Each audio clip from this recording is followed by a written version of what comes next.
YouTube. Forgive the fan. Working on the shaper, blue shaper, and we are putting in oiling on the top ram. So we got a lot of work to do, but as of right now, I've already punched one. There's a 5mm by 8, and we're going to do the same thing over here. You're giving it the same height, and then we are going to punch that through.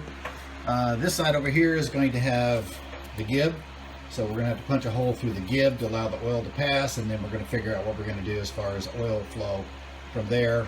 And over on this side, basically no such thing with the gib, so we're going to be able to just go ahead and put that in. But unfortunately, the shaper is a little too tall for my mill, so I won't be able to do a slick milling out like Max Grant did on his. So we're going to do the best we can with what we got. That's going to be the motto. So we will bring you back when I get that popped in. Nobody wants to see me drill and tap. All done. We only had to sacrifice one drill bit, so no problem. So now we have one on either side. We should be good to go. The good news is we only lost one drill bit out there. We did not break a very nice metric spiral tap. Yeah, this is an Amazon special, so 4.2mm. I think we're going to resharpen him, and he's going to be a special purpose drill bit. So long story short, good news is we didn't break anything nice. Okay, the broken one is back in action. Even put a split point on it. Boy, Dan, you're really good with grinding. No, not really. Yeah, this is the guy that did the work. The Drill Doctor DD500 worked pretty darn good. It does 118s, 135s, and then this is the split port in the back. And you know what? I am not skilled at doing these by freehand. This takes out a lot of the guesswork, so that took me about 30 seconds. So that's all good. It took me longer to get the box out and open it than it did to do that bit. So I think it'll be okay. Okay, during this one, I'm lining this up. I'm going to transfer punch through the gib strip itself, and then drill through the gib strip, so it's going to be perfectly aligned. It's in position, and then that's going to transfer through the gib strip right onto the ram itself and transfer that oil that we're putting in there.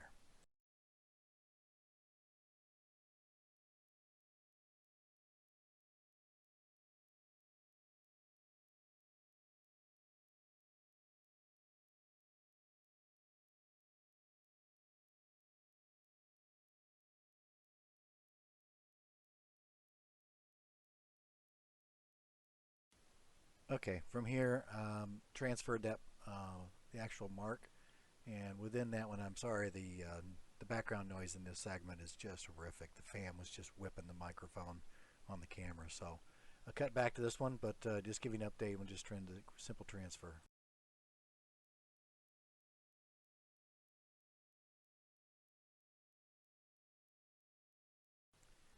And here you can see that we got a good clean transfer mark, and if you notice, those of you that are eagle-eyed in the audience are going to notice those holes where you see the little ball divots that I put in there for the gib screws. They aren't in line. Yeah, neither are the holes in the actual casting. That guy might have had a couple of pops, as we've talked in previous videos. So you just got to deal with what you got.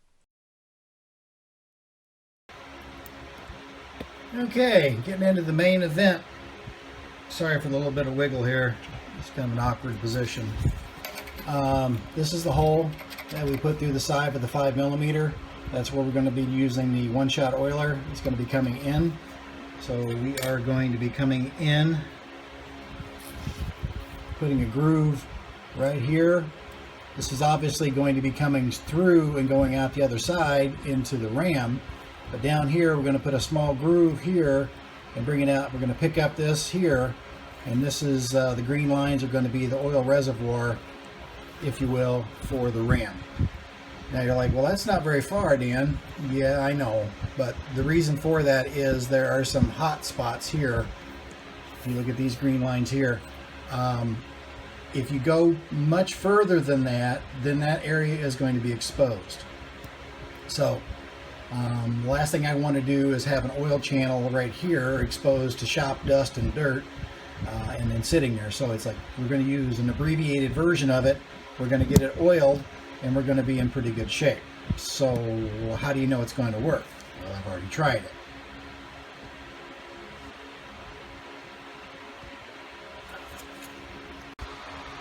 Okay, opposite side, already done, already tested.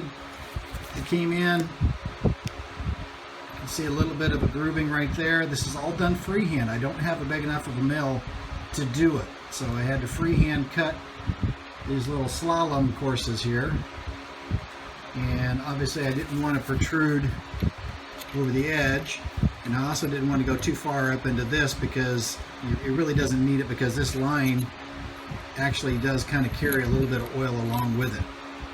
And all it takes is like one pump shot of oil and move this ram just ever so slightly and it's doing fine. I was very impressed with how much it actually moved and those little pockets. So it works good. Great, no, obviously, but for the shaper, it will be fully protected.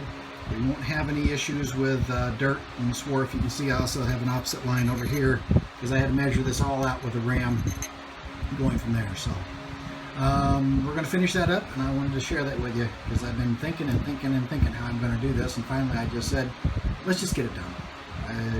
It's going to be good or it's not. So other than that, it wasn't being anything.